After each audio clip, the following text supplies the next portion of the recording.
చెత్త నుండి సంపద సృష్టించి గ్రామ స్థాయిలో ఆదాయ వనరులు సృష్టించేందుకు, కాలుష్యం బారి నుండి పర్యావరణ సంరక్షించేందుకు SLRM అమలు చేసేందుకు ముందుకొచ్చిన గౌరవ ఉప ముఖ్యమంత్రి శ్రీ పవన్ కళ్యాణ్ గారు ప్రతి ఇంటికి రక్షిత మంచినీరు అందించాలన్న లక్ష్యాన్ని పూర్తి చేసేందుకు గల అవకాశాలపై గ్రామీణ నీటి సరఫరా శాఖ మంత్రి హోదాలో సుదీర్ఘంగా చర్చించారు.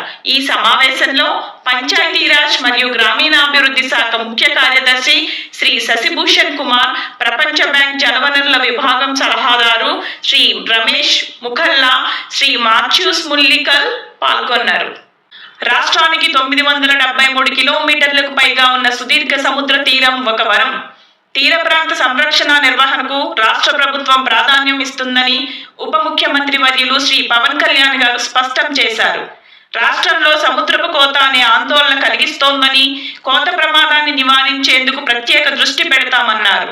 ఇటీవల ఉప్పాడ తీరంలో కోతపై సమీక్షించి నిపుణులతో చర్చించామని, రాష్ట్రంలోని తీరం వెంబడి కోత సమస్య ఎక్కడెక్కడ ఉంది, రక్షణ చర్యల గురించి అధ్యయనం చేయాలని ఆదేశాలు ఇచ్చామని తెలిపారు. శుక్రవారం మధ్యాహ్నం మంగళగిరిలో ఉప ముఖ్యమంత్రి గారు తన నివాసంలో తీర ప్రాంత నిర్వహణ ప్రణాళికను విడుదల చేశారు. ఈ ప్రణాళిక తీర ప్రాంతంలో తీర ప్రాంతాలకు కోత, కెరటాల శక్తి తగ్గింపుతో పాటు కోత, కెరటాల తీవ్రత నుండి వచ్చే ప్రమాదాలను తగ్గించేందుకు ఉపయోగపడుతుందని SCCR నిపుణులు తెలిపారు. కొత్త ఓడరేవులు, షిప్పింగ్ హార్బర్లు లాంటి వాటి కోసం అనువైన ప్రదేశాలను ఎంచుకోవడానికి ఈ ప్రణాళిక దోహదపడుతోందని చెప్పారు.